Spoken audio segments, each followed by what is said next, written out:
Muy buenas tardes. Gracias por estar con nosotros una vez más en esta su programación en español del Canal 17. Les saluda Pedro Corso, periodista de Radio Martí. Hace unas semanas tuve un amigo aquí en el programa muy talentoso. Él vive en Washington. Le dije, cada vez que vengas por Miami, si tenemos oportunidad, pues quiero que compartas con nosotros tu tiempo. Y se nos presentó la oportunidad porque nuestro invitado de hoy era el doctor Carlos Sánchez Berzaín.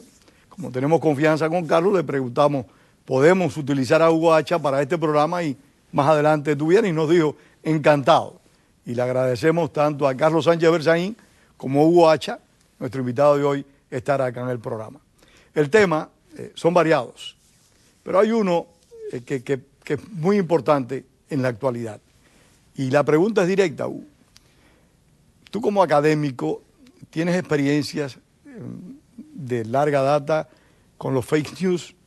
Nosotros por lo regular, muy pocas veces, teníamos acceso al término, porque yo creo que los fake news en alguna medida se han incrementado, se han desarrollado con más énfasis después de la popularización de las redes sociales, porque es más fácil decir en esos medios cosas que no son ciertas a decirlo en un periódico o en un medio informativo regular que tiene un número de responsabilidades y entre ellas económicas, pero fundamentalmente de credibilidad. Tú como académico y particularmente como un hombre que tuvo que pedir asilo por los problemas que enfrentaba en su país, ¿tienes experiencia de los fake news? Bueno, Pedro, primero, gracias. Es un verdadero privilegio y te agradezco por los conceptos vertidos hacia mi persona. Mira, la respuesta es absolutamente sí. Yo creo que Joseph Goebbels hubiera estado en el paraíso, si es que había un paraíso para Joseph Goebbels. Sí, como que no, era los campos de concentración nazis. Si hubiera tenido a su disposición las campanas de resonancia que las plataformas sociales le dan hoy día a los regímenes que utilizan las noticias falsas, los fake news, para la destrucción de la reputación de aquellos individuos, instituciones o inclusive estados que están en su mira. Es curioso que menciones al doctor Carlos Sánchez porque puede ser el ejemplo más reciente que podemos analizar, porque a raíz de un proceso legal que él enfrentó justamente acá en la Florida y que está en proceso, está en andamiento dentro de la hermenéutica que acompaña a todo el ceremonial de la judicatura norteamericana, una decisión preliminar de primera instancia que ni siquiera está consolidada por el juez de la causa, disculpa todo este lenguaje leguleyo. No, pero es que vamos aprendiendo y vamos conociendo cosas que yo ignoraba. Determinó una situación que el mismo juez del proceso cuestionó por no ajustarse a las instrucciones previas, me refiero a un jurado. Esta situación fue reflejada en los medios de prensa bajo el control o influencia del régimen en Bolivia como una victoria absoluta. Se anunció poco más o menos la inminente deportación y entrega del expresidente Sánchez de Lozada y de Carlos Sánchez Berzaín, que fungiera como ministro en aquel gobierno ilegalmente derrocado en una azonada. Sí, Carlos nos explicó ampliamente cómo fue ese derrocamiento. Que hasta ahora espera una explicación lógica en la historia.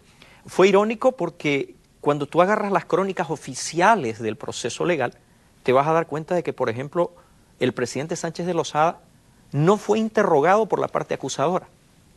¿Cómo es posible que si la persona que sufre la acusación directa y absolutamente violenta en contra de su persona, su reputación, no sea interrogado cuando está al frente de aquellos que lo cuestionan?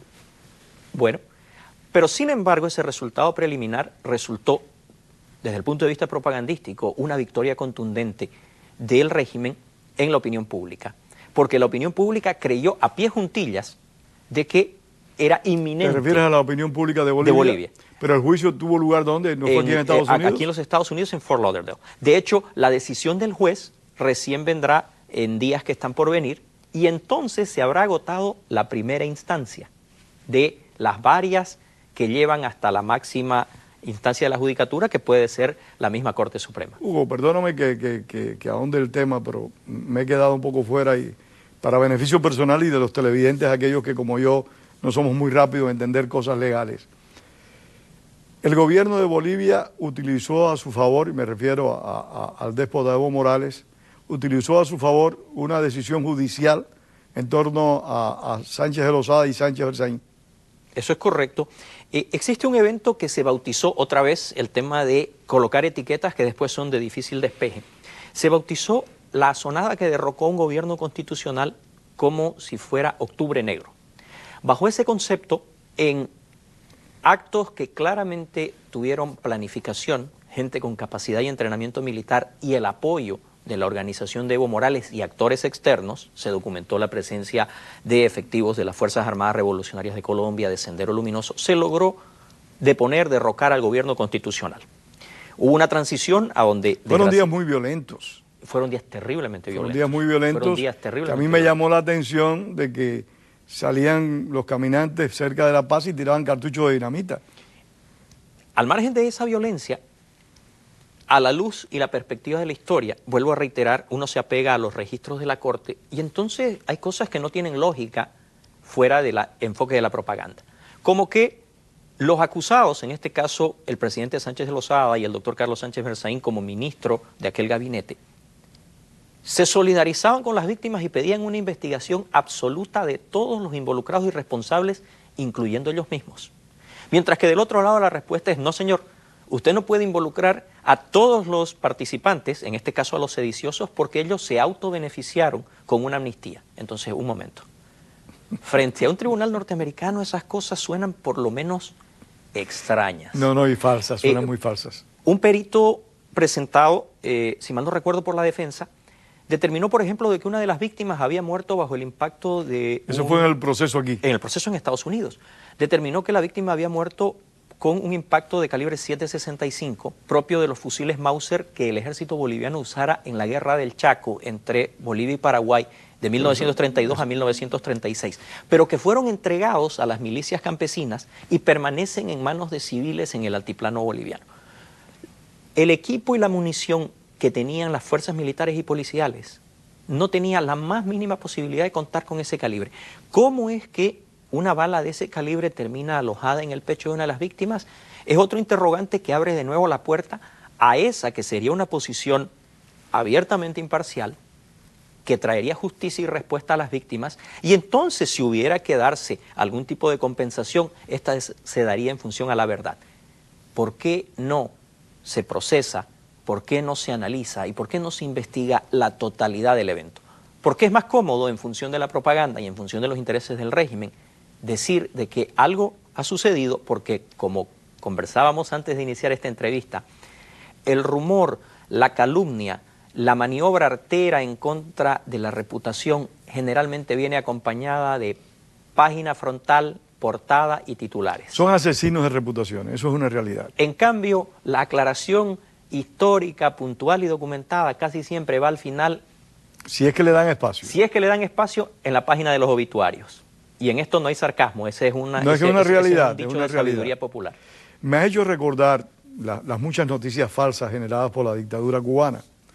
En primer lugar, de descalificar a todos sus opositores diciendo que son agentes de una potencia extranjera, específicamente de Estados Unidos, y el 99%, para dejar un espacio, de los opositores cubanos nunca han visto un agente de una potencia extranjera ni han recibido ningún tipo de beneficio de esos agentes. Yo recuerdo que cuando los incidentes de la Embajada del Perú, los que originaron en cierta medida el famoso proceso del Mariel, el gobierno cubano acusó a los que trataron de ingresar en un autobús o en un camión a la embajada de haber matado a un custodio, un militar del régimen de la embajada. Y no fue así. Fue que como ellos le dispararon al autobús, una de las balas rebotó en una piedra y al rebotar le dio en la cabeza al militar y lo mató. Pero sin embargo la acusación de ellos siempre fue una falsa noticia. La acusación de ellos siempre fue que había sido tiroteado ese militar por las personas que trataron de ingresar violentamente en la embajada. Pedro, yo sé que no ha sido tu intención, pero este análisis, que es absolutamente pertinente y correcto, me toca una fibra muy íntima. Tú sabes que yo fui periodista, activista de derechos humanos y abogado. Y en medio de esa labor descubrí muchas cosas. Bueno, sigue siendo las tres cosas. Uno fuiste. No Gracias. lo practicas en Bolivia, pero lo sigues siendo y lo haces extremadamente bien. Tomo eso como realmente un halago del más alto nivel, y te lo agradezco. Pero lo esencial en esto es que a raíz de esa labor de investigación, de denuncia, de exposición de hechos de corrupción, de violaciones de derechos humanos, la acusación específica en mi contra es centrada en ese concepto. Se publica un libro, no estoy bromeando, y si tu audiencia lo quiere ver, está inclusive disponible en la página oficial de la vicepresidencia del gobierno de Bolivia, a donde se puede bajar gratuitamente, a donde van a encontrar de que yo soy, según esa versión, un agente de la CIA. Tú te puedes imaginar a la Central de Inteligencia de los Estados Unidos salir a hacer un desmentido en relación a que yo soy un agente de ellos, por la cuestión institucional, por cómo funciona el tema de la cuestión legal en Estados Unidos. Eso no va a suceder nunca. No. ¿Qué es ese otro elemento que acompaña al fake news? Que se buscan el endilgar delitos que tienen tal naturaleza, sedición, alzamiento armado, terrorismo. No, y acción contra la patria. Acción contra la patria, etcétera y demás. Se convierte al individuo en un enemigo, pero además se le imposibilita la réplica, porque en general esos delitos que requieren de un análisis en el país que acoge a este individuo inclusive para darle una protección, pero además impide a las agencias aludidas el hacer cualquier tipo de explicación. Aquí te cuento una anécdota risueña. Parece que quien hacía todo este brulote no era muy ducho a la hora de expresarse con lógica, porque me acusó, y eso lo hizo públicamente, de haber recibido 46 millones de dólares de la CIA. Una cifra respetable. Una cifra considerable. Pero páginas más allá dice de que yo sostenía un ejército de 15.000 hombres con $100 diarios. Tengo amigos que hasta el día de hoy... ¿Eso está en un libro? Sí. ¿Cómo se llama el libro? Se llama Terrorismo Separatista en Bolivia. Tengo amigos en universidades norteamericanas que me dicen, tú tienes que venir y tienes que enseñar logística y tienes que enseñar economía. Porque si tú nos dices cómo haces para mantener a un ejército de 15.000 hombres con $100 diarios, ¿no? Tú eres un mago, ¿no? Pero... Aparte, ese sería uno de los mejores ejércitos pagados en América Latina. Mira, más allá de las ironías, sería un hecho de un suceso incontestable en función a la eficiencia. ¿Tú te imaginas eso? Pero las posibilidades de que yo me defienda, las posibilidades de que yo cambie la percepción en la opinión pública fueron durante casi una década nulas. ¿Qué tuvo que suceder? Tuvo que suceder de que semanas atrás la Comisión Interamericana de Derechos Humanos analizó esos hechos y dijo, señores, tenemos indicios suficientes que ese evento en particular fue una ejecución extrajudicial precedida de torturas que nos permite pedir al Estado boliviano que se presente para responder, o de lo contrario será remitido a la Corte Interamericana de Derechos Humanos. La Comisión Interamericana de Derechos Humanos de la OEA. 9 años después. 9 años después, cuando vidas, reputaciones, familias, haciendas han sido destruidas, consumidas en la vorágine. Gente ha perdido la vida, gente ha perdido la dignidad, gente ha perdido a sus familias, gente ha perdido su patrimonio. Y han perdido su patria porque, como tu caso, como mi caso y el de otros tantos millones de personas, hemos tenido que abandonar nuestros respectivos países. Totalmente de acuerdo. Hemos perdido mucho y mucho más allá que los bienes materiales que lamentablemente se escabullen en este andar. Hugo, ¿y tu situación? Tuviste que ir al exilio. La situación de Sánchez de Lozada y de Sánchez Berzaín tuvieron que ir al exilio. Es una práctica del régimen boliviano regular, es una práctica del régimen chavista, ese fake news, el destruir las reputaciones tal y como lo hizo y lo sigue haciendo la dictadura de Castro. Es un manual. Definitivamente se puede afirmar así. Cuando uno lee el informe Mitrokhin, los archivos que fueron filtrados por el documentalista de la KGB, uno se da cuenta de que esta era una práctica altamente sofisticada, muy desarrollada, y que Occidente tardó en contestar al mismo nivel. Si usted compara los documentos citados en el archivo Mitrokhin con el famoso Kubark Manual, el manual de la CIA, encontrará de que uno parece un compendio altamente técnico de nivel enciclopédico y el otro es simplemente eso, un manual. Esa sofisticación a la que no le hizo ni siquiera sonrojarse tomar páginas enteras de las enseñanzas de Joseph Goebbels, de quien ya hemos hablado, y de los controles ejercidos por el Estado Nacional Socialista, terminó encarcelando durante décadas a un gran porcentaje de la población de este planeta bajo la cobertura de la extinta Unión Soviética. Y consiguió hechos de represión nunca antes vista en la historia de la humanidad en lugares como Camboya. 40% de la población terminó falleciendo a manos de la represión. Asesinada. Casos como Cuba, una cuestión inédita, décadas Oye, en el caso atrás de Cuba décadas. todavía te cuento, sin entrar en el terreno de mi hermano José Antonio Albertini. En el caso de Cuba, por ejemplo, tienes situaciones, que tengo entendido que todavía persisten, de cubanos que lucharon contra la dictadura en los años 60 y 70, que fueron acusados por el gobierno de los hermanos Castro de actos terroristas y que no le otorgan visas países extranjeros porque fueron acusados falsamente, un fake news, de que estas personas cometieron actos terroristas cuando realmente no cometieron ningún acto terrorista, simplemente se opusieron a la dictadura. Mira, esto no es de ninguna forma una falta de respeto para la jerarquía y la seriedad del tema, pero creo que lo ilustra. Había una broma en la extinta Unión Soviética a donde dos prisioneros políticos se encuentran en un gulag y uno le pregunta al otro: ¿cuánto tiempo te dieron a ti? Este contesta: 30 años. ¿Qué hiciste? Asesiné a mi madre. Entonces, el primer interrogado devuelve la pregunta: ¿y tú qué hiciste? Bueno, a mí me dieron 50 años, pero hombre, ¿qué hiciste? Yo no hice nada. Y le dice: no, hombre, por hacer nada aquí te fusilan.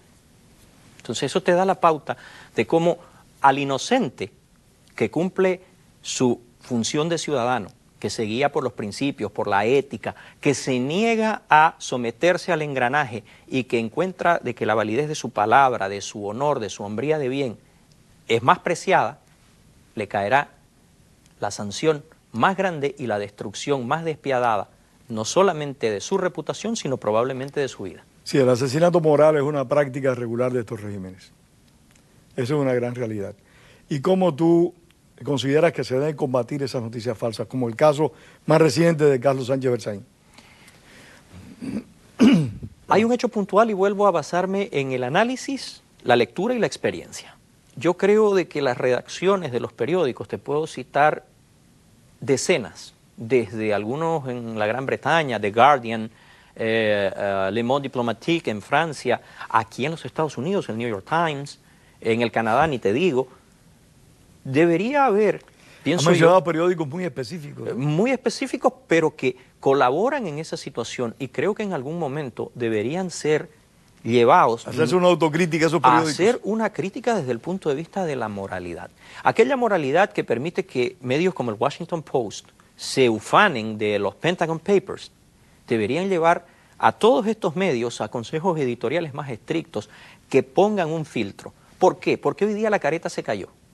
Hoy día quienes hablaban de que el chavismo era tal vez la oportunidad no dada a un socialismo distinto y nacido de las entrañas de los pobres, ¿puede alguien hoy día ejercer cualquier grado de defensa de lo que sucede en Venezuela? El país con las reservas de petróleo más grandes del planeta, al borde de una tragedia humanitaria. La inflación está por los miles. Ni Noam Chomsky se atreve hoy día a una defensa abierta del chavismo y de sus resultados. Pero tiene que pasar todo esto, tienen que pasar décadas, tienen que pasar vidas, tienen que perderse vidas, destruirse vidas para que esto haga. Creo de que debe haber una autocrítica en el periodismo, sobre todo en el periodismo en el mundo desarrollado, que no puede alegar desconocimiento en buena fe y menos justificación ideológica. Y Hugo, yo te pongo un ejemplo y creo que lo conversamos ya en una ocasión. Recientemente el periódico español El País, recientemente no, hace varios años atrás, sacó un titular cuando murió Pinochet, que más o menos decía así: ha muerto un dictador sin pagar sus crímenes. Cuando muere Fidel Castro, un dictador mucho más sangriento que lo que fue Augusto Pinochet, ambos muy criminales, así al menos yo los califico a los dos. Dijo: ha muerto un revolucionario, ha muerto un mito, algo así. No lo mencionó como dictador para nada y no habló de los crímenes de Castro para nada. Hace unas semanas atrás vi un titular donde decía, policías de tal lugar mataron, asesinaron a una mujer que intentó acuchillar a un civil. El titular debió haber sido diferente. Mujer intenta acuchillar a un civil y es muerta por la policía. Pero no, lo importante aquí era poner que los policías israelíes, lo voy a decir, habían matado a esta palestina. Más allá de la cuestión humanitaria, que tiene sus aristas en este medio en particular de Israel. Pero la ideología está primando en muchos casos. La ideología prima hasta el punto de que eso tuvo una repercusión muy grande en las últimas protestas, se le dio una repercusión enorme, y cuando la respuesta del Ministerio de Defensa israelí ubicó e identificó nombre por nombre a 17 de las llamadas víctimas como combatientes de la rama militar de Hezbollah, no hubo un solo medio de la media relevante en el occidente que hiciera una corrección. No estoy justificando de ninguna forma lo que puede haber sido excesos o brutalidad policial. No, en ningún momento. Lo que estamos reflejando son situaciones. El balance y la imparcialidad que yo siempre tomé como un norte en mi labor periodística debería primar en todo momento. Ante un titular como este, analizar qué grado de confiabilidad se tiene, qué grado de credibilidad hay, dónde me coloco yo en función de despojarme de mi visión ideológica o de mis preconceptos para poder reflejarle eso al público. Porque vuelvo a ese ejemplo del que hablamos al inicio. Es muy fácil destruir a alguien en vida con un titular en tipografía catástrofe para después, 10 años después, llevarle una triste flor al camposanto diciendo lo siento entre cuatro paredes. No, mira, el caso de esta señora, es cierto que la mataron, pero ¿por qué la matan? La matan porque ella intentó matar a otra persona y lógicamente las autoridades del país que sean están obligadas a impedir que un asesinato en sus propias caras se cometa. Y son situaciones que se repiten, pero no se repiten, Hugo, solo en los medios tradicionales, radio, televisión y prensa escrita. Donde más uno ve este tipo de acusación y difamación es en las redes sociales. Ahora mismo tenemos el escándalo del robo de identidad que se produjo a través de varios medios sociales, particularmente, si no me equivoco, creo que fue Facebook. Toda esta situación conlleva mucha responsabilidad para las autoridades. Conlleva una responsabilidad para las autoridades, pero también aquí viene el poder de esas redes sociales. Si esto hubiera sucedido en los tiempos cuando se llevó a los ejecutivos de AT&T a un juicio por la famosa ley antitrust, sí, hubiera tenido el mismo nivel de simpatía y reacción que generó la presencia del señor Zuckerberg en el Congreso, que merced a su carisma de hombre de Silicon Valley y a ese mito que se ha construido a su alrededor, volver esa audiencia en algo que catapultó el valor de las acciones de Facebook, cuando deberíamos analizar en el fondo cuán vulnerable es nuestra información colocada en una plataforma social y qué grado de exigencia se le debe hacer a estas compañías para proteger esa información. De golpe el debate se trasladó a una situación mucho más trivial.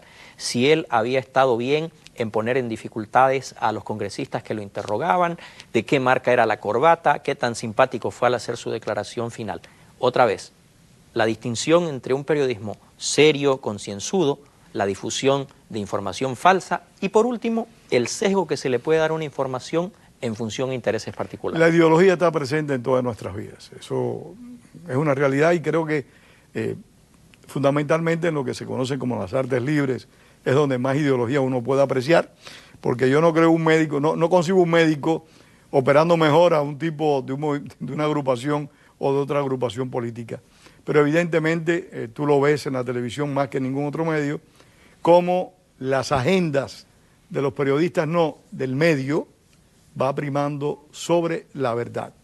Muy pocas veces eso no es así, pero la mayor parte de las veces que uno ve televisión, ve como las agendas particulares del medio son más importantes que decir la verdad.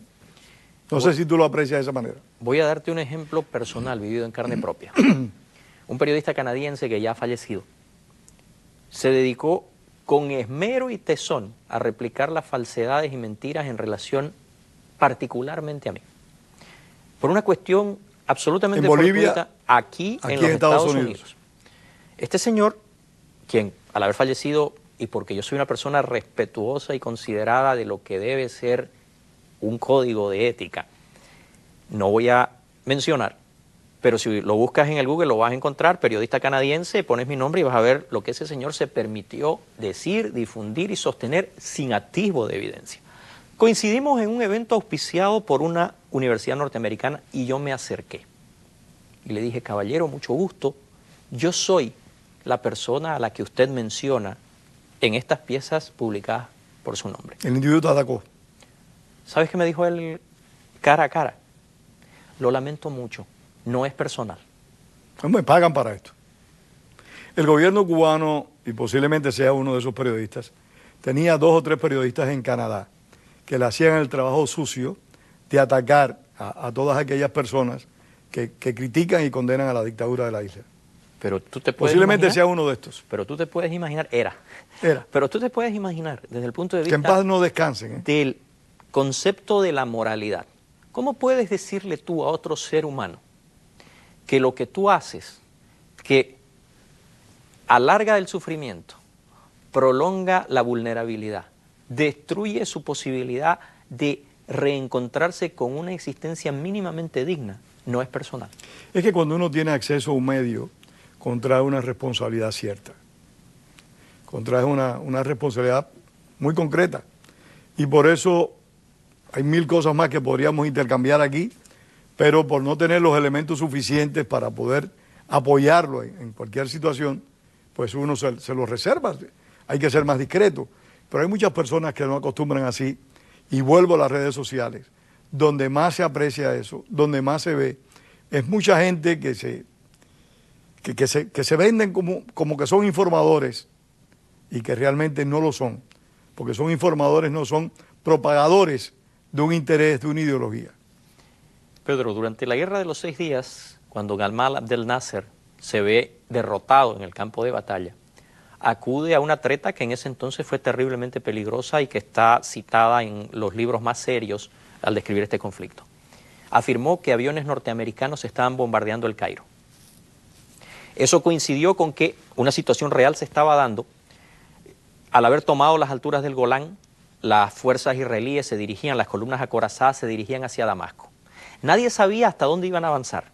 La Unión Soviética recibe esta información, este fake news, diciendo que aviones norteamerinos bombardeaban el Cairo. Del presidente de la RAU.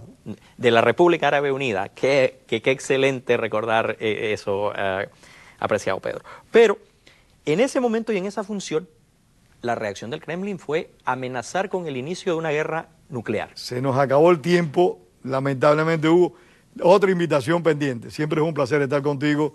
Gracias a ustedes por compartir con nosotros esta tarde. Les esperamos el próximo domingo. Y recuerden, como decía el apóstol José Martí, la palabra es para decir la verdad, no para encubrirla. Tengan todos muy buenas tardes. Gracias, Hugo.